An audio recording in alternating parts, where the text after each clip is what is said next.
What's happening, guys? So it's the beginning of 2026, and I figured I would make a video where I kind of give a recap of everything I read in 2025, and I figured I'd rank them at the same time. So that's what I'm gonna do. I figured I'd do that instead of going back and making a bunch of YouTube videos about everything I read in 2025. And instead, I just kind of give my general thoughts on everything, and then I can move forward into 2026 with kind of a blank slate, and then I can go into all the stuff that I'm excited to read this year. So what I'm going to include in this video is everything that I either completed or I feel like I kind of finished like a good section of it, and I can have like an entire like picture that I can talk about. So things that are ongoing or releasing weekly, a lot of manga releases weekly. I'm not really including that. So this year I have 18 different stories that I wanted to talk about. Those aren't just 18 individual books. I don't actually know how many books I read this year. But I'm kind of lumping some of them together. So like if I read a trilogy, I'm not splitting that trilogy up into separate books. I want to keep the trilogy together. So that entire trilogy will take up one slot, if that makes sense, instead of splitting it up. So let's go ahead and get started. I had one DNF this year, so I'll just briefly talk about that. All right, so my one DNF for the year was pretty disappointing because I went into it really excited. I had a lot of momentum going into it. I really wanted to enjoy it a lot. And that is Thomas Pynchon's Gravity's Rainbow. So before I got into this book, I knew that it was about the V2 rocket and it takes place in World War II, and that apparently having some background knowledge about how the V2 works, its history, its engineering, would help with getting a foothold in terms of reading Gravity's Rainbow. And so, since my background is in aerospace engineering, I kind of thought, well, if anyone was going to have like a good background to maybe get into Gravity's Rainbow, that it could be myself. But I did not find that to be true. I got about 200 pages in, so I don't know if like that stuff comes later, but I just really didn't enjoy it. I like books that are confusing. I like books that leave a lot up to the audience. It lets you interpret things and kind of let you put your own interpretation of the story along with the book. I don't like things spelled out for me. I like when the author treats the reader with like intelligence, basically. And wasn't really getting that feeling reading this book. I would read like an entire chapter and basically have no idea what was even happening or what was being talked about. And I've never read a book that was to that level, like to where usually I'll read something and maybe it's not clear like what is going on exactly or what the author's trying to do. But you can kind of tell. And with this, I couldn't. Like, I just genuinely had no like way to even like get into the story. I just really wasn't enjoying it. And at the time, I had some other books that I was really excited and ready to get into, and it took me forever to get through the first 200 pages of this book. And I just decided it was time to move on. So I DNF'd Gravity's Rainbow. I would like to come back to it at some point. I'm thinking I might try one of Thomas Pynchon's other novels first. Maybe The Crying of Lot 49, I've heard is kind of a good one to start with him. So I might do that, and then give Gravity's Rainbow another shot. But I don't really have plans to do that anytime soon. So yep, that was my first DNF, or my only DNF for the year. Okay, so in 18th place, my least favorite book that I finished this year. Starting off with the hot one, this might upset some people, or maybe not. I don't know. It kind of seems like the cool thing to do these days is to hate on this author a little bit, but it's Brandon Sanderson's Wind and Truth. So this is the fifth book in the Stormlight Archive series. If you're familiar with Brandon Sanderson's work, this is sort of like the Stormlight Archive is sort of like his Avengers, where it brings in a lot of the characters and magic and world building from like all across the books he writes, and they all kind of converge in the Stormlight Archive. So I'm not like Brandon Sanderson's like biggest fan or anything. I've read the first Mistborn trilogy, and obviously I read the other four Stormlight Archive books, but I've by no means read like every single like crumb of story that he's put out there in the Cosmere, like some people have. Um, and I enjoyed the first Mistborn trilogy, and I enjoyed especially the first two books in the Stormlight Archive. But by book three and especially four, I felt like what I did enjoy about the series was kind of slipping away. And the things that I didn't like so much about Brandon Sanderson's writing style was kind of becoming more prevalent. So, what do I mean by that? So, Brandon Sanderson is pretty open about what he's trying to accomplish with his books. He wants to write really accessible books, basically. Like, he doesn't want anything to distract from the story. And that means like prose, characters, anything that could pull the reader out and distract from the story itself. Um, Brandon Sanderson's not going to go for, which for me personally is not what I am really looking for. Like I'm definitely more of like a theme and character, and I really like really good prose. So for me, that's what I like when I read, and that's just not a priority for Brandon Sanderson. Now, when it comes down to what he's trying to accomplish, I think he's quite good at. I just don't think what he's trying to do is for me personally. So, not like a huge Brandon Sanderson hater. It's just I don't think it's for me. So I think this book, Wind and Truth, kind of hammered that home for me more than anything else. So this is the finale to the first half of the Stormlight Archive. It's going to be a 10 book series, and this is halfway through. So this was kind of a big milestone. It's the end of the first arc, as Brandon Sanderson calls it. So basically everything in his Cosmere has been building up to what happens in this book. And it's been building up to a showdown between one of the main characters and like the big bad of the series. And Brandon Sanderson made this decision to have like a 10-day countdown. So the book is split into 10 sections, and each section is like 1 day. And for me, that really did not work at all. It kind of ruined the book for me a little bit, because you know that at the end of the 10 days, like this showdown is going to happen. So nothing like crazy can happen on day like 4 or 6, because it's not day 10 yet. So a lot of the characters just kind of felt like they were just doing things to do something. It felt like Brandon Sanderson was just like, well, they have to be doing something. So until day 10. So I'll just shove them into a siege where they're there for all 10 days. And it's like one of your favorite characters. And you're like, I guess, okay. Or he sends them into these wacky realms, and I don't know. It just didn't work for me. And also the tone of the book, it seems to have changed over time in the Stormlight Archive, where this is the most contemporary feeling fantasy book I think I've ever read. Like the use of modern language and terminology, and the use of modern ideas, like the idea of like somebody going to therapy in a fantasy book. I don't know. It just didn't work for me. It's not what I look for in fantasy. And so, yeah, I was pretty disappointed by this book. And I think this is going to be my exit from Brandon Sanderson for the foreseeable future.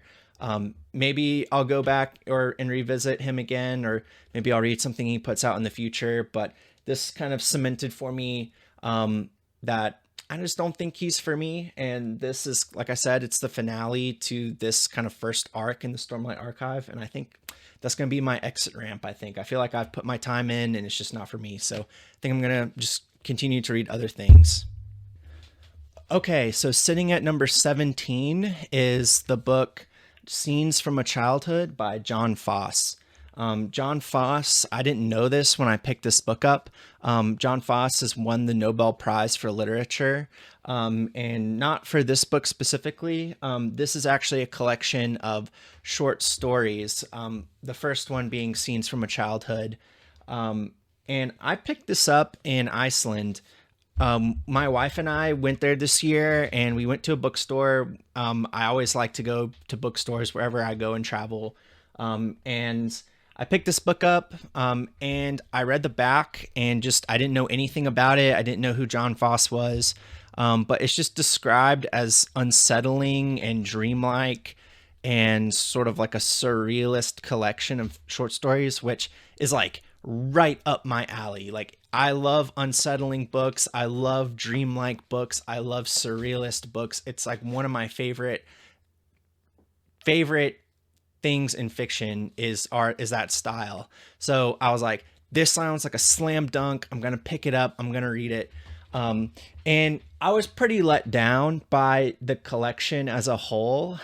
Really, I feel like this book, more than anything, is just more of an experiment in style, or it seemed like he was like practicing writing in a certain style, this sort of surrealist, paranoid style book, which doesn't mean it's bad. It just didn't have a lot of meat on its bones, in my opinion. There wasn't a lot to dig into. The most worthwhile story, I think, in this book was actually called "And Then My Dog Will Come Back to Me." I thought that was the most interesting story. It was told from the perspective of this man in Norway who has a dog and his neighbor ends up killing his dog. And so this man kind of goes into a paranoid, psychotic episode where he plots the revenge murder of his neighbor. And it's told from his perspective. And it is very unsettling and it's very surreal. And it was pretty interesting. Like, I'd never really read a story like that that was told from that perspective. It was quite short, but that was probably my favorite story in this collection. The rest of it, it just didn't give me a lot to chew on. Like I said, it was more of an experiment in style than anything. So I'm glad I read it. It was really good. It was obviously well written. There just wasn't a whole lot to dig into. So that's why it's kind of here at the bottom. All right. And number 16, I don't know if y'all would count this as a book on its own, but I am. And it is a collection of poetry, Howl and Other Poems by Allen Ginsberg. I don't know if you can see how thin this is. I read this in like an hour. So like I said, some of y'all might be like, that doesn't count. But to me, I'm like, I'll throw it in there. I read it and I had some thoughts about it. Allen Ginsberg was a beat poet, and I believe Howl itself, the actual titular poem here, was published in the 50s. So it's pretty interesting. Allen Ginsberg was a gay man. He lived in New York.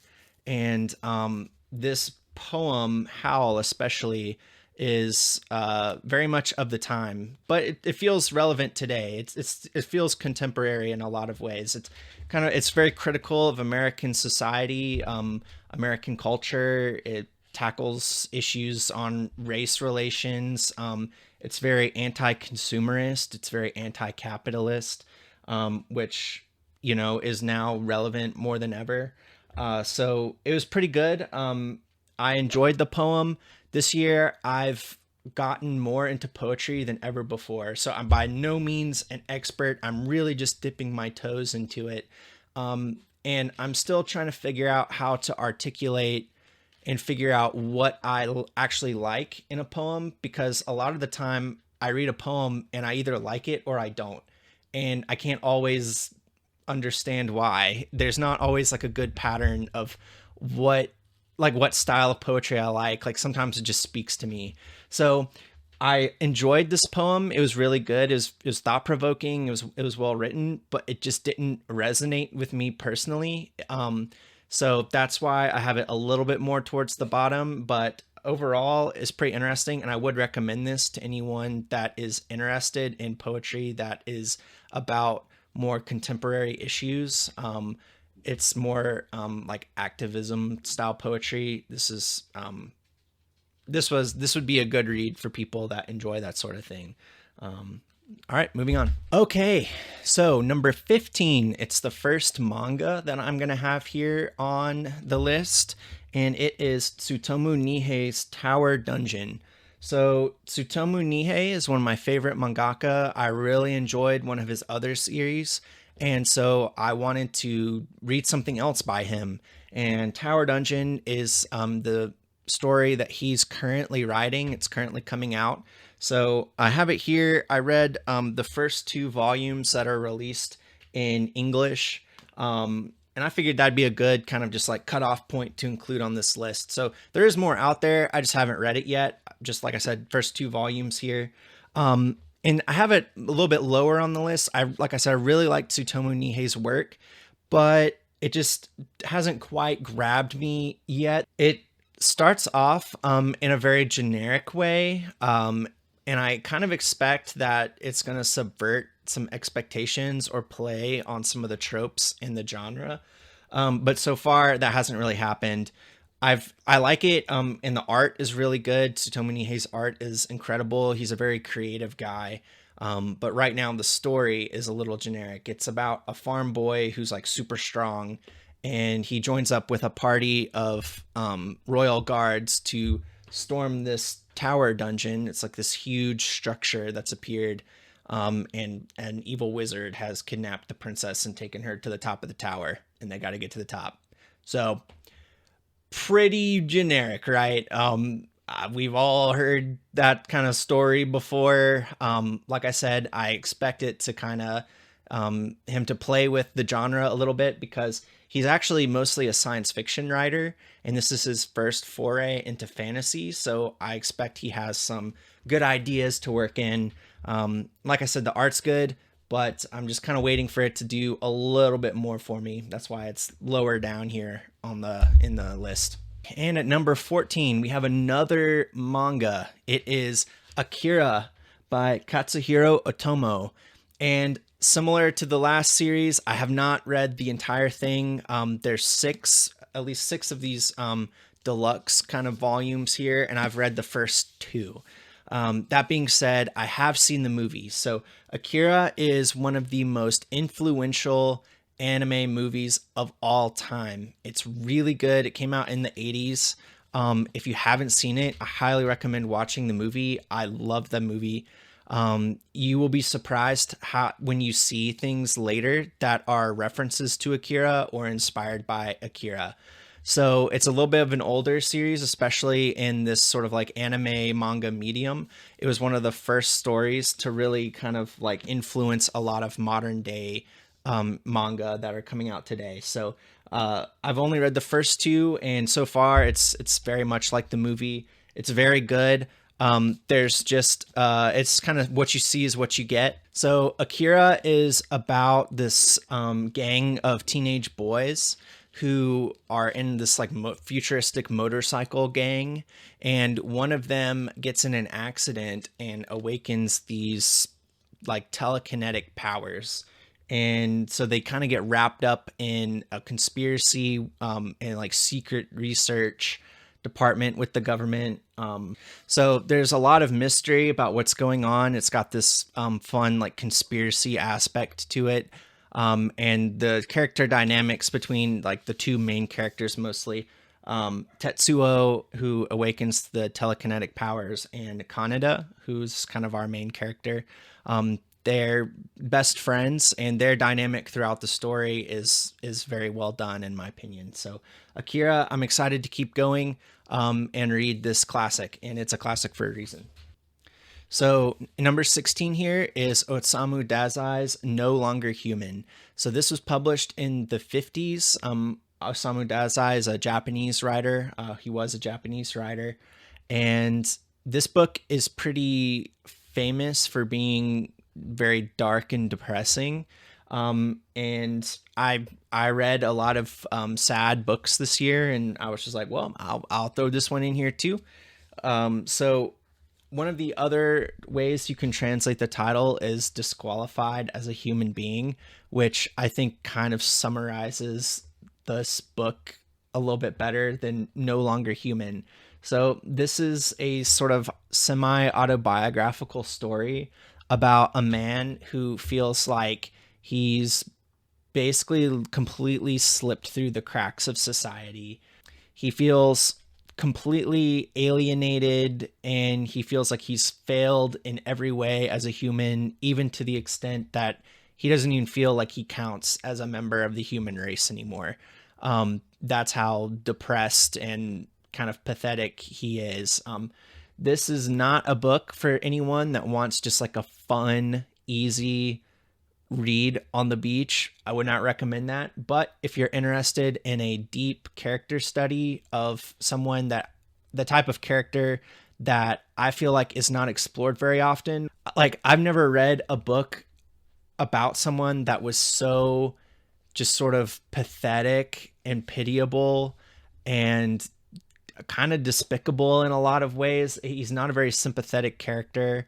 I could see a lot of people finding this book pretty disturbing in the sense of like where this character's headspace is at. It kind of reminded me of the only other book that I can think of that this kind of reminded me of was Cormac McCarthy's Child of God, which is about like this very depraved man who crawls around in these caves in Tennessee and he turns into a serial killer. And so he crawls around and kills people and does all these horrible things to their corpses and stuff. And it's just like an unapologetic look at someone that is usually like at it's like an unapologetic look at someone that is not usually the main character focus of anything, and it doesn't pull any punches. It portrays them in full despicable nastiness. Like that is kind of what I felt like this book was like. Now he's not like a serial killer or anything like in Child of God, but there's really almost like no redeeming qualities about him. And I also think this book kind of has become famous because Osamu Dazai himself actually committed suicide not too long after this book was published. So clearly, a lot of his own personal feelings kind of bled into this book. So it's if you're interested in diving in deep with a really rich character study in someone that is really just not a good person, this is the book for you. Number 12 is Hiroko Oyamada's Weasels in the Attic. So Hiroko Oyamada, she's a Japanese author. She writes a lot of novellas and short fiction. I believe this is her third work that's been translated into English, and she's really known for being a author of surrealist fiction that explores issues with Japanese society. One of my favorite books of all time is The Factory by Hiroko Oyamada, and that really blew me away when I read it. It's about this factory that three characters work at, and no one really understands or knows what the factory actually does. And it really plays with the feeling of space and time and where they're at, and it all kind of glazes over. And it's really dives into and explores the way that Japanese work culture is. And I thought it was a really successful novel in that respect. Whereas Weasels in the Attic, while I enjoyed it, it's not my favorite work of hers. This is sort of about, it's more like three short stories that are collected together. They're all connected, but they're told from the perspective of different characters. And it's about this family that moves into the countryside and they have weasels in their attic. And so it really dives into and explores these themes of masculinity and fertility and raising a family, having kids in Japanese society. So it is about these more contemporary themes, but I felt like it wasn't quite as successful. It wasn't quite as concise as her work in The Factory and The Hole. So I enjoyed it, but it's probably my least favorite of the things that she's written so far. At number 11 is another manga, and it is Tatsuki Fujimoto's. These are collected in a work called Before Chainsaw Man. There's 2 volumes here, 17 through 21 and 22 through 26. So Tatsuki Fujimoto is one of my favorite mangakas of all time. He's like, there's like something super wrong with this guy. Like, if you haven't heard of him, like, I encourage you to go read about all the stuff that he's gotten up to. Like, him and his girlfriend's goldfish died, and instead of like burying it, like, he ate it instead. Like, the dude's nuts, but whatever's wrong with him makes him write incredible stories. Like, there's nobody writing stories like him today. So he's currently publishing Chainsaw Man, but he's also written Fire Punch and the one-shots Look Back, which just had a movie and it was really good, and Goodbye Eri. And there's some of my favorite stories that anyone's ever written. So I was really excited to pick up these collections here. These are his one-shots that were published between the ages of 17 and 26. So this was kind of like before he got famous. And it was neat to really see his evolution as an artist. You can see him start to like really formulate his writing style and his art style, the way he panels things. It was cool to see him evolve. And then, of course, the quality of the stories goes up over time. So I wouldn't put any of these like above any of his more contemporary work, but it was great to see his evolution. And there's some really good stories in here, like way more creative and fun than a lot of stuff that's out there today. So this was a lot of fun. It was really cool to see kind of his starting point, his roots a little bit. And yeah, that's about it. So now we finally hit the top 10. And at number 10, I have a collection of poetry by Mary Oliver, and it is Dog Songs. So Mary Oliver has really blown up on TikTok recently. She is quite well known for her poems about nature. If I'm not mistaken, Mary Oliver is like the best-selling poet of all time. I don't know if that's true, or maybe just in America, but she's an extremely well-known poet. So people that are into poetry might be like rolling their eyes, like, this is like pretty basic taste, but she's one of my favorites. And like I said earlier, I'm just now kind of dipping my toes into poetry. And unlike Allen Ginsberg's poems, I do really enjoy Mary Oliver's poetry. She has this really amazing ability to capture a feeling in a way that I feel like I've never really read before. And so my wife got me this book. It's about dogs. All the poems in here are about dogs. So if you're a dog lover like me, I think this is a must read. It's really quick. I read this in like an hour. It's quite short, but it's very powerful, very moving. Made me go give my dog a hug after I read it. So all in all, I really enjoyed it. It's just a fun little exploration into the connection between human and dogs. Number 9 is Pedro Paramo by Juan Rulfo. So this book, actually, I discovered through another YouTube channel on here. It's called Life on Books. If y'all haven't heard of them, go check them out. They cover a lot of more like literary fiction, and this was on their list of beautiful but short reads. And so I thought that sounded kind of right up my alley. It's almost like I guess you could describe it as a ghost story about this town that's all centered around the guy who's running it, who his name is Pedro Paramo.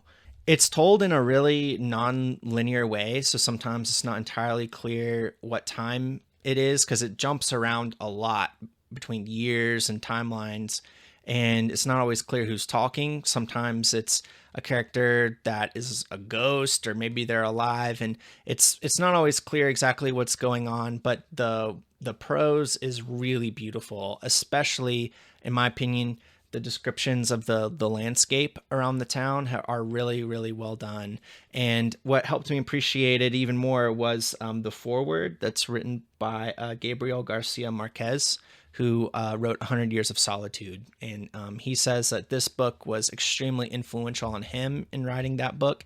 And I believe that this book was actually what kind of kicked off this whole magical realism movement in Latin American fiction. So it's a short read, but I think it's if you're interested in magical realism or Latin American literature, it's a really important book. So this gets my stamp of approval. At number 8 is Richard Powers' The Overstory. So this won the Pulitzer Prize. And this is a book that's about, it kind of splits up between several different groups of characters, and it explores all of their interactions with nature. So some of them are quite extreme. There's like a group of eco-terrorists that go around committing acts of vandalism and eco-terrorism in order to protect the trees, all the way up to a couple that lives in New York and they just choose to let their yard grow up a little bit to bring back the insects and the birds and things. You might be surprised to hear how high up this book was, because at the time I didn't actually enjoy reading it very much. Like, I consider myself an environmentalist. I understand the importance of the natural world and the damage that us as humankind are doing to it. So I already kind of felt like I was on the same page as the message this book was trying to get across. And I was just kind of like, man, you're preaching to the choir a little bit. Like, I get it. Like, yeah, like trees are important. I get it. And so I was kind of just ready for the book to be over by the time I got to the end.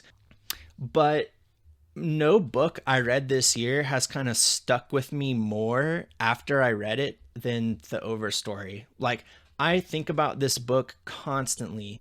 Like, I'll be just like out and about and something will remind me of a storyline or a character in this book. I think more than anything, like, this book kind of subconsciously shifted the way I view the natural world, and how like everything is deserving of existing regardless of its value to humankind.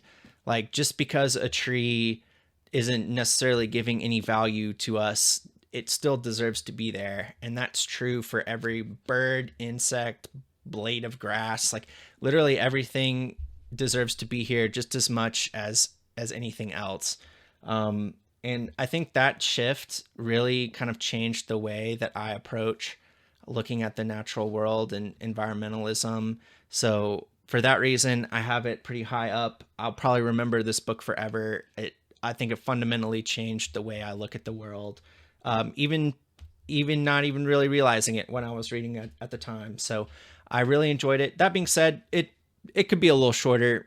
Some of the storylines weren't really as interesting as the others, and like I said, the message is pretty hard to miss. It's not overly preachy, but like, you're not going to get out of this book not really knowing what it's about. So I recommend it. I would recommend everybody read this. I think it has a good message about the world, and it's well written. It's very competently written, and this one will stick with me for a long time.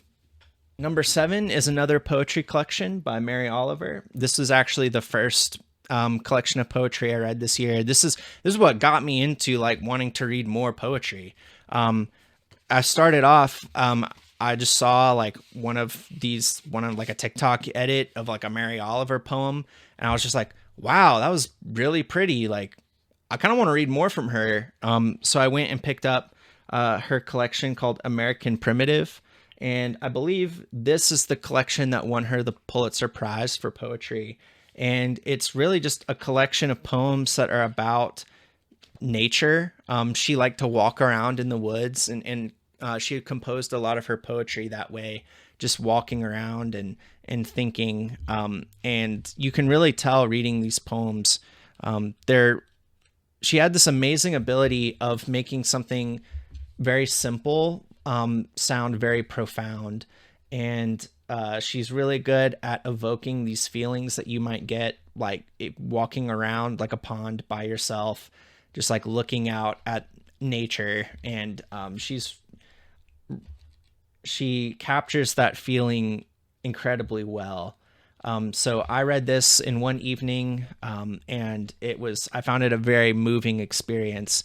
And like I said earlier, I don't always understand why a poem will speak to me or not. I've read some beautiful poems that I just didn't really resonate with.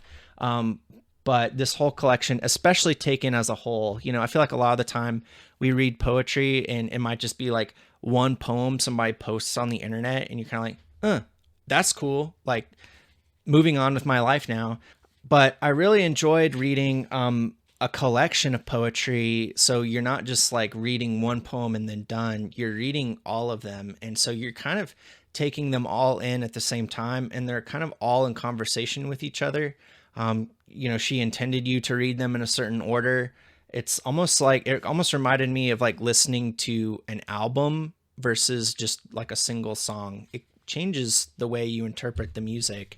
And she really paints a really vivid tapestry with these poems. And it was a really fun experience diving into these poems and reading them all the way through, like front to back. So if you haven't tried that, I recommend, like, if there's a poet you like, I recommend getting an actual collection and reading through them all at once. And I'll probably revisit this many times in the future and reread them because I found it that moving and that beautiful. Okay, so in sixth place, we have a book by one of my favorite writers of all time, and it's Outer Dark by Cormac McCarthy. I haven't read everything he's ever written, but I've read Blood Meridian, The Road, No Country for Old Men, The Passenger, Stella Maris, and now Outer Dark.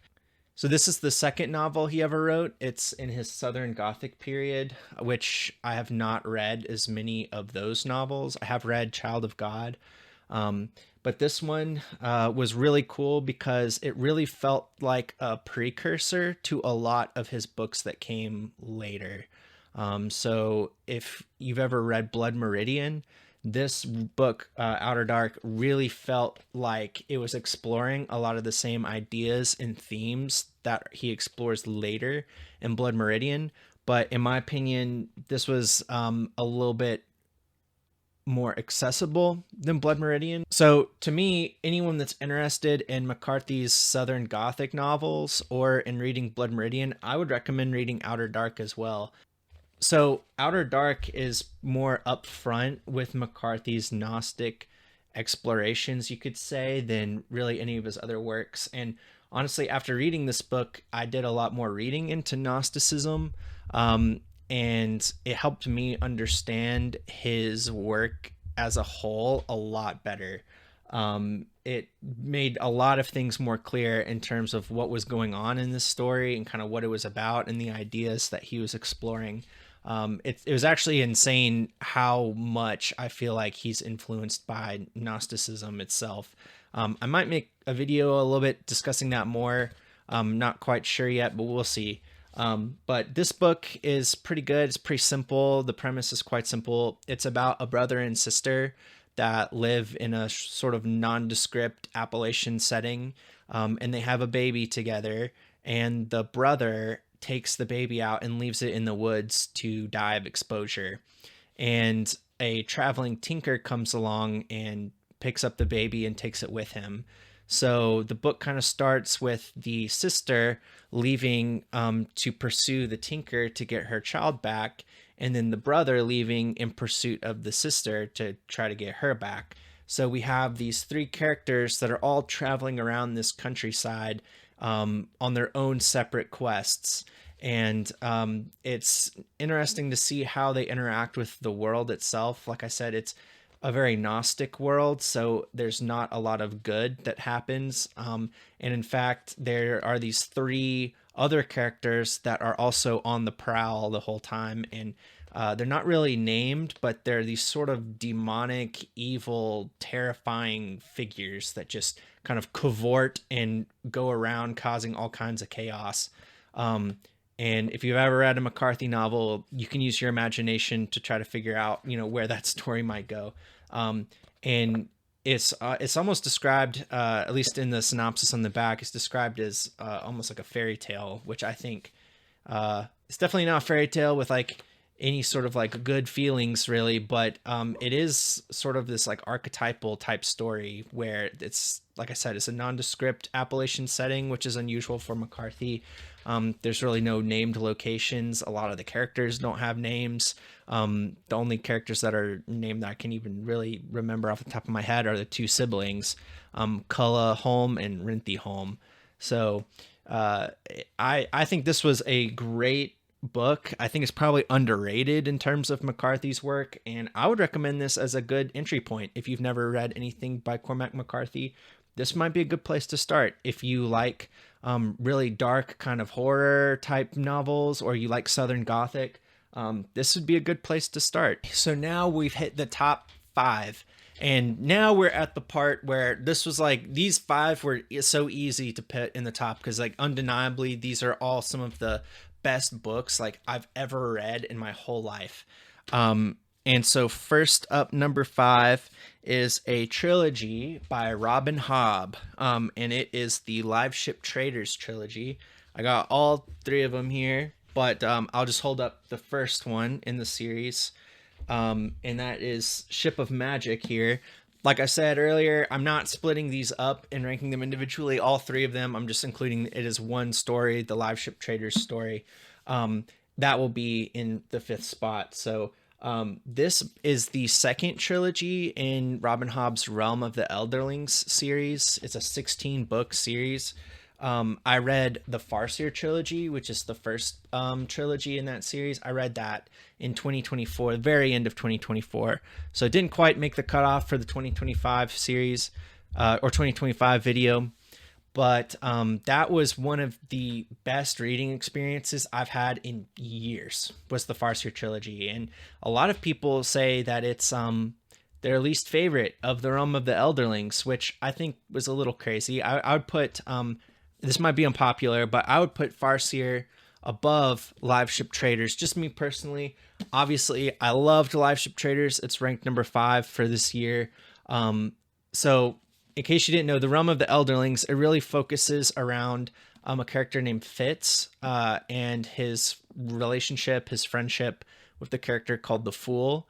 And then this second trilogy, the Live Ship Traders, it does not have Fitz in it. It goes south in the world, and this is sort of a piratey type story, which is not really something I read a lot. But it definitely feeds into the wider story in the Realm of the Elderlings, and some of these characters, you know, come back later.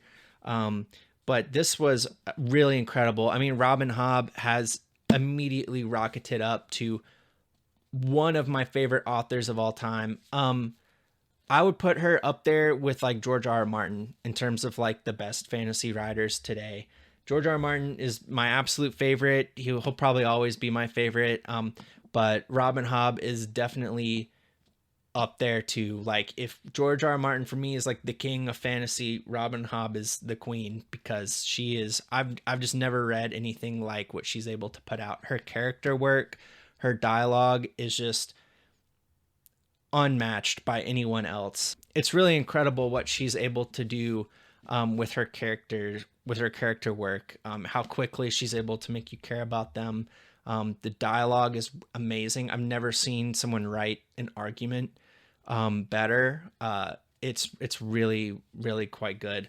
At the surface, these books are about these trader families who have what's called live ships, and they're boats that are made of like sentient wood, basically, so they come to life, which sounds kind of dumb, you know, on paper. It doesn't sound like very cool, but she, like, if you think about it for a second and you think about the implications of like having something that's alive in a boat at the same time, you can kind of think about like in reality how that would kind of work out and the problems that might come along with that sort of thing. And Robin Hobb explores all of it. It's really, really incredible. And I know this is a lot of people's favorite trilogy in the Realm of the Elderlings.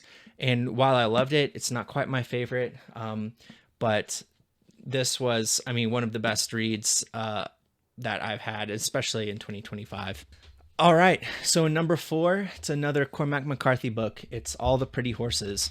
So this one's kind of interesting because I was supposed to read this book in high school, and I apologize, Miss Culpepper, if you're watching this. I did not read it at the time. I don't really know why I didn't read it. Like, it, I just, it's probably because I was told I had to read it, and it just made me not want to.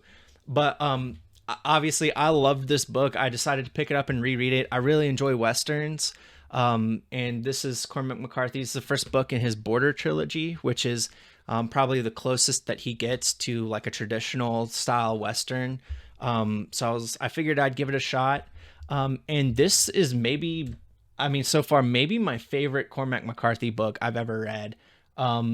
It's got everything I like about him. It's beautiful. It explores really interesting, intense themes. It has some of the best descriptions of landscapes I've ever read. But it's also a little bit more accessible, which is not necessarily something I usually care about, but it's just not quite so bleak as his other works, which can kind of, it can kind of be a little heavy. But this is a story that's about two young boys. They're 15 and 16, I believe, and they want to be cowboys. They want to be ranchers, and it's almost 1950 at the time of the story, and that way of life is really dying out in Texas. So they decide to cross the border south into Mexico, which is this sort of still wild land in their eyes, a land where they can go and be who they want to be. And they go and they meet a really good character named Jimmy Blevins, who's about 13 in the book, and he's pretty funny. And so the three boys go south into this unknown territory, basically, to them. And the book follows their adventures in Mexico, and it's sort of a coming-of-age story. John Grady Cole is the main character, and it's kind of his transition into adulthood, where he starts off as a boy with these fanciful ideas of what he wants his life to be and who he is, and he really kind of grows up while he's in Mexico. It's I won't spoil too much about it because I would recommend anybody read this book, but especially if you enjoy westerns. In my opinion, this book is as essential to read as Lonesome Dove is for people that enjoy westerns. I would recommend this to anybody, and I will definitely be rereading this book. It was just so amazing. It was so good. There's so many ideas being explored here. It was so rich. I can't wait to read the other two books in the Border trilogy. As far as I know, the second book doesn't really have any characters that are in this book as well, but I think they all kind of come back in the third book. So this was one of my favorite reads of the year.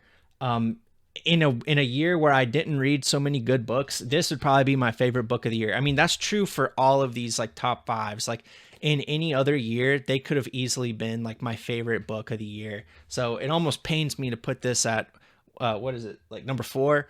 Yeah, like it this could easily have been number 1 on another year, but everything was just so good.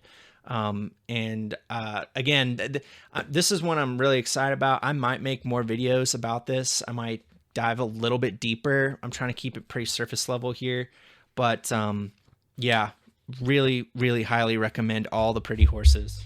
So now we're in the top 3 stories that I read this year. And number 3 is a real doozy. It is Infinite Jest by David Foster Wallace. So this is a big chunking book. If this year I could describe my reading journey as like a solar system, then Infinite Jest is the sun that everything else has been orbiting around. It took me about 4 months to get through, which from what I can tell is about average, you could say. Maybe a little bit slower than some people, maybe bit faster than others, but it did take me a while to get through, and not because I wasn't enjoying it. Obviously it's quite high up on the list. It's just a really long book. So it has kind of a reputation for being either, depending on who you talk to, like the most important, best book ever written, or being super overrated. Um, and part of that is it also kind of has the reputation for being like the worst person you know's favorite book. So my personal theory on why this book kind of has the reputation it does is, while it is somewhat difficult, compared to other things, I think for being about so many different topics, um, it does a really good job of not asking you as the reader to kind of have a lot of like prior knowledge about these things before getting into it. It's pretty famous for having like hundreds of pages of end notes. So a lot of the time, if there's like a topic, like there's a lot of discussion of like pharmaceuticals and different medications and things. And like, you don't have to know what those are before you read the book. The book will kind of explain it to you. So while it's about a lot of different varied topics, it does a good job of making you feel like you know about those topics now because you've read the book.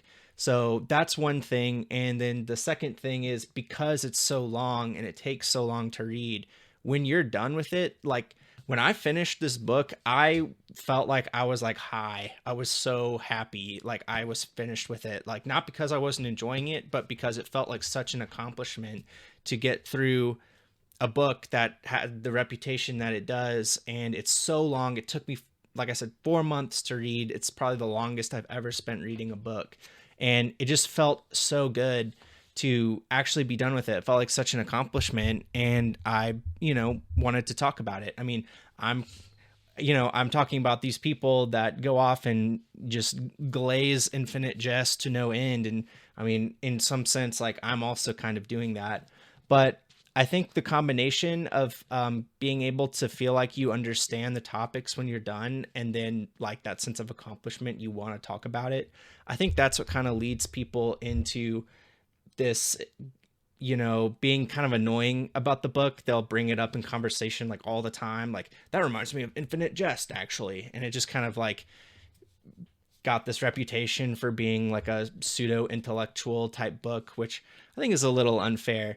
Now, I did meet, like, I was talking to some friends, like, when I was in the middle of reading the book, and I told one of my friends, I was almost embarrassed to bring it up, but I was like, I'm reading Infinite Jest.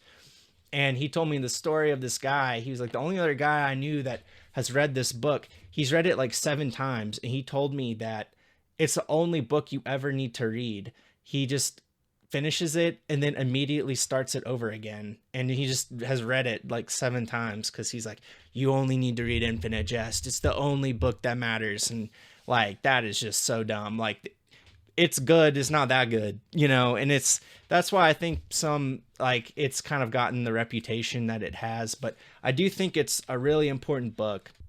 So Infinite Jest is this sort of postmodern style novel. It's about kind of like 3 different overlapping storylines that kind of weave in and out. They're told in a non-linear way, but it really focuses mainly around a tennis academy, the Enfield Tennis Academy, and the students and the head family that runs it. The Incandenza family runs the tennis academy. So one of the main characters, Hal, he is like a tennis prodigy attending his family's tennis school. It also focuses around a local halfway house, and the character Don Gately, who lives there. He's a recovering addict. And there's a lot of kind of wacky characters that live there as well. And the whole time it's sort of looping in and out with this political storyline with a Quebecy, I don't know if that's how you say it, Quebecois, Quebecy, I don't know. We'll go with that. Separatist group. So in Infinite Jest, it's sort of it was written in 1997, and it's sort of like a near future style science fiction novel. So in the world of Infinite Jest, the United States, Canada, and Mexico have melded together into the Organization for North American Nations, or ONAN. And a lot of people in Quebec are pretty unhappy with that.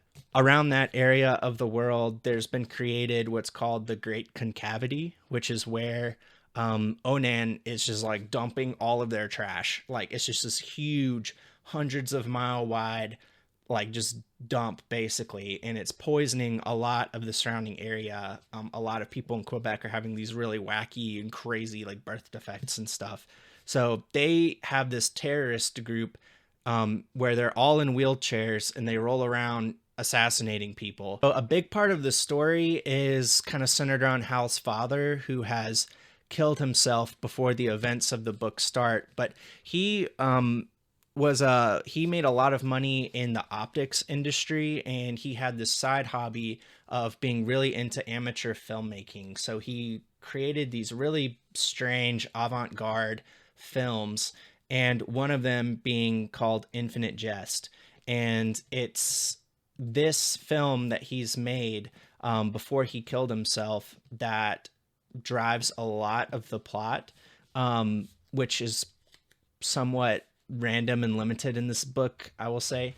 But this film, Infinite Jest, is like, it's also known as the entertainment, like the capital E entertainment, because it's the most entertaining that something can possibly be.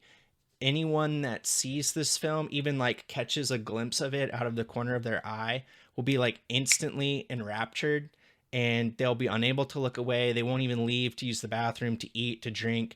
It has like a 100% lethality rate, basically. Anyone that sees it basically just watches it until they die.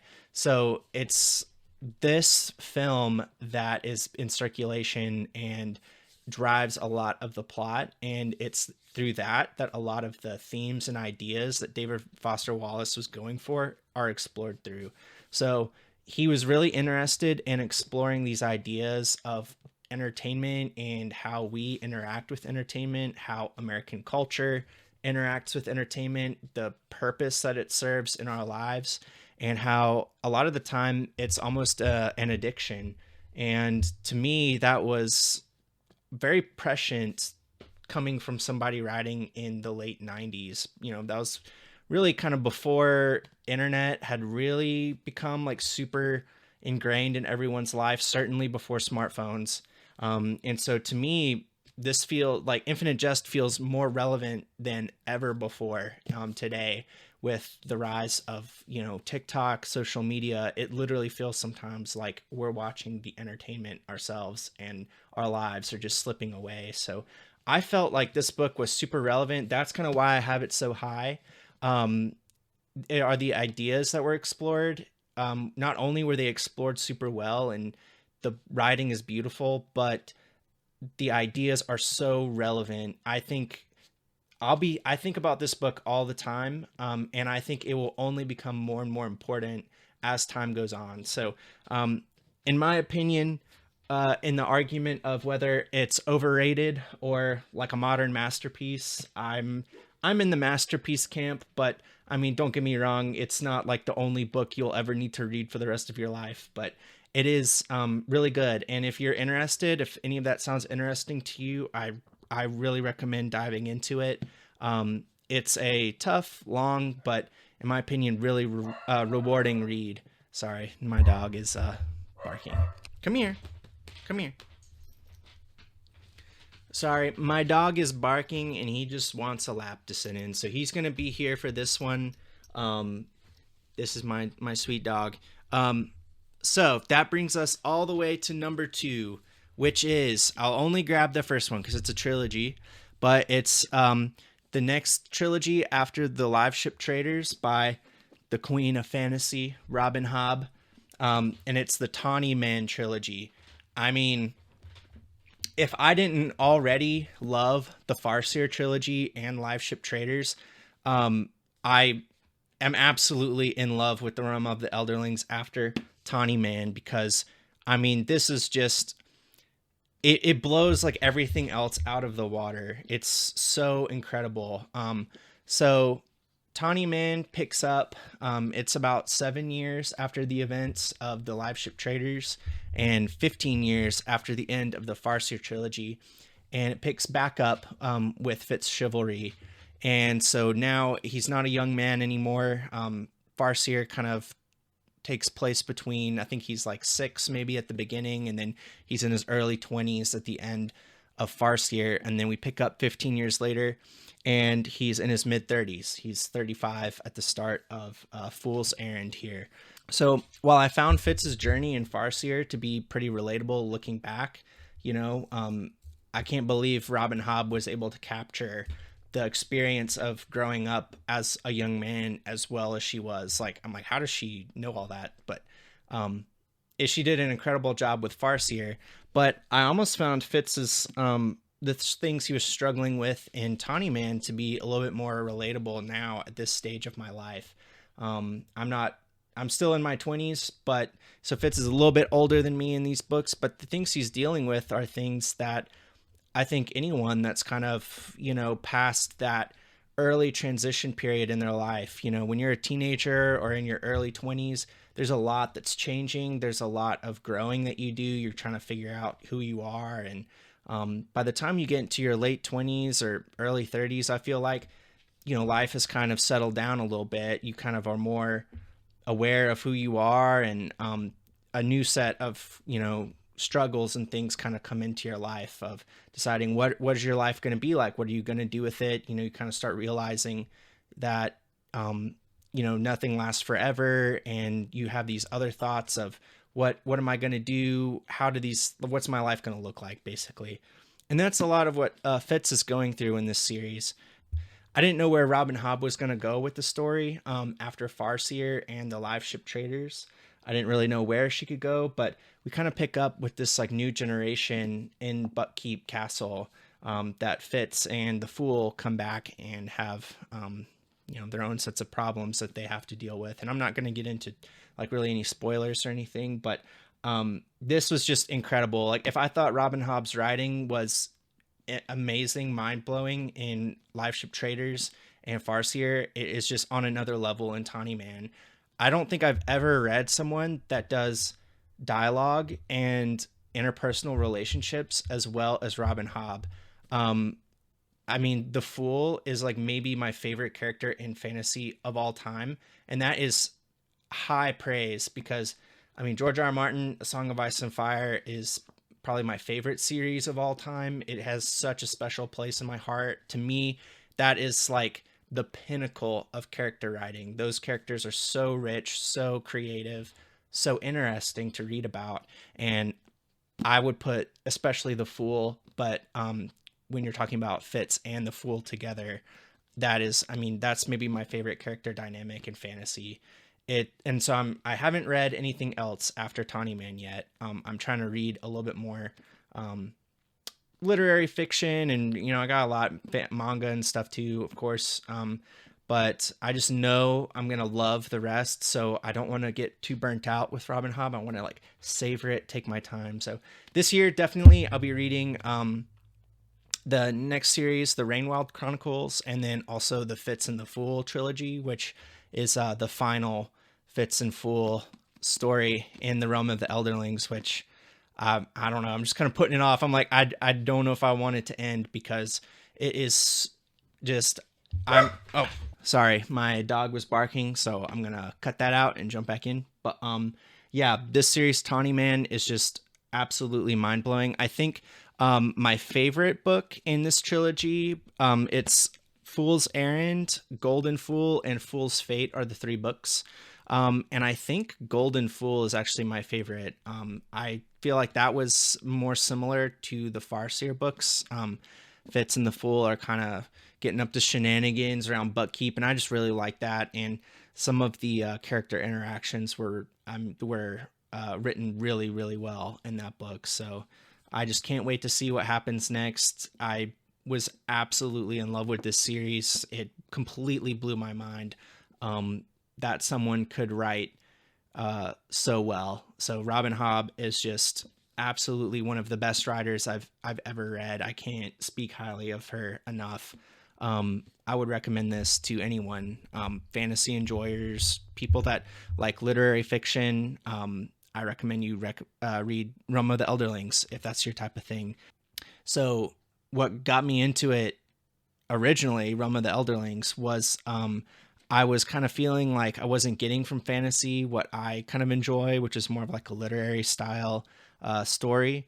And Realm of the Elderlings really picked that up and kind of scratched that itch for me. So, really excited to keep going with this series, and I'll have a lot more to say. Like I said, I'm keeping it pretty surface level in these reviews here, but this, like I've said earlier, easily in any other year, this would have been my favorite read of the year. I mean, it's one of my favorite trilogies of all time. I'd have to think about where it fits in, but it really is incredible that this is such an achievement. Okay, so that brings us to number one. So after all of this high praise for these other stories, like what could possibly be number one? And I'm really excited to talk about this. It was the first thing I read in 2025. So the best thing I read all year was the first thing I read. And that is the manga by Tsutomu Nihei, Blam. You might be reading this and being like, do you know how to speak English? That says blame. Well, if you want to be pretentious, you call it blam, because apparently that's what it actually is in Japanese, and it's like a weird translation choice to make it blame. It really doesn't matter, but I guess technically it's pronounced blam. But this is a dark, I'll call this like a dark horror sci-fi manga. And I'll try to include some panels and stuff along the way for this review, because I feel like I can't do it justice without you being able to kind of look at the artwork. So the basic premise of Blam is pretty simple. It's about this megastructure called the City that is this enormous, ever expanding sci-fi wasteland, basically. And it started, tens of thousands of years ago, where humankind was able to interface with what's called the Netsphere, which is like this AI space that controls the builders and the safeguards, which is sort of like the security system for the city. And they were able to interface with it and control it and build it for the expansion of humanity. And ultimately, due to a virus, the net terminal gene, which is what allowed people to interface with the Netsphere, went away. People lost the net terminal gene. They weren't able to interface with the Netsphere anymore. And so they lost control of the city. So without being able to communicate with the builders or the safeguards, the city kind of just starts growing out of control exponentially in all directions. So tens of thousands, an undetermined amount of time later, we pick back up, and our main character, Kili or Kiri, depending on which translation you use, is wandering the megastructure looking for a single human with the net terminal gene to try to interface with the Netsphere again.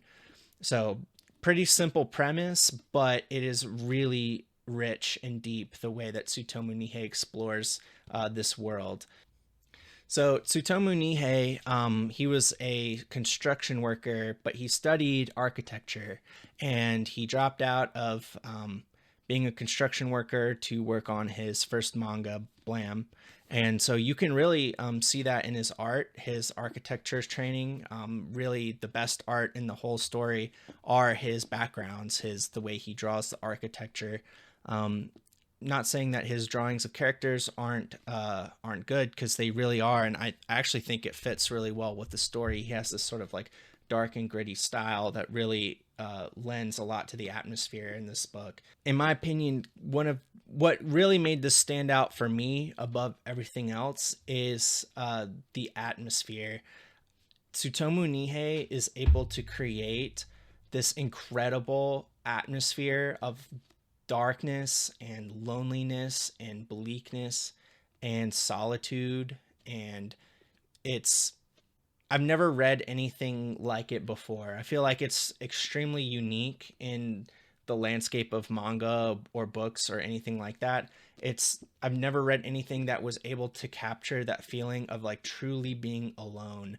And he explores this idea of like scale and the passage of time, that you start off reading and you're like, oh, this is, the mech structure is pretty big and he's walking around, probably takes him a while, but he really explores that and makes you truly feel what it would be like to be walking for thousands of years. It could be, you don't even know how much time passes between some of the chapters.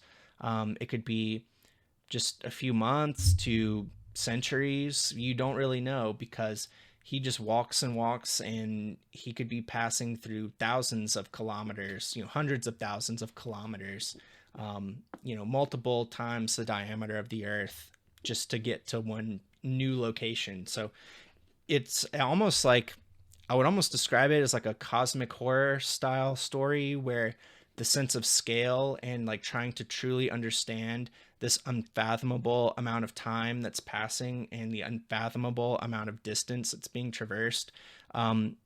It really reminds me of sort of like a cosmic horror style story, which I really love. And the artwork is really incredible. Some of the coolest paneling I've seen, some of the coolest creature designs. I think his action is really good. Probably one of the more underrated parts of the story, but his fight choreography is incredible.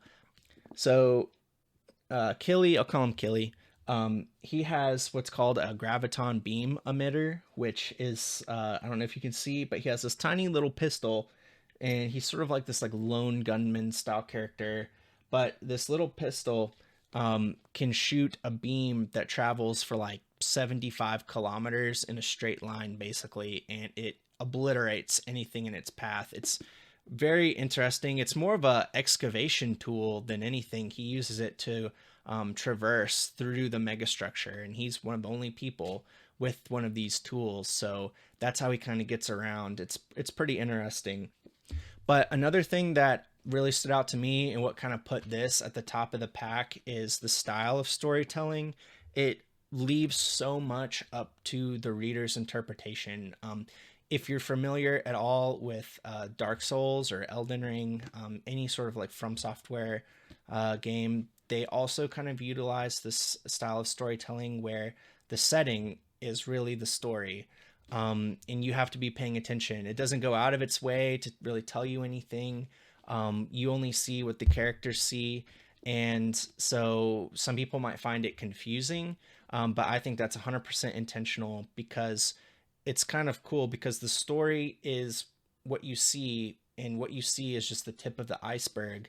So the story itself is more of an amalgamation of what you're reading on the page and then what's in your own imagination. Because while Killy is walking around and interacting with super unique different cultures that he meets, you're thinking, he's only seeing a small fraction of the megastructure.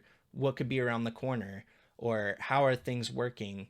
Tsutomu Nihei really trusts you as the reader. It's not always explained what's happening or why things are happening, but there's no inconsistencies. It's just kind of up to you to decide how to put the puzzle pieces together, which I really loved. It was more engaging than just reading a story and you just kind of find out what happens. It was more of a I felt like it was almost a collaborative experience between what he puts on the page and you as the reader.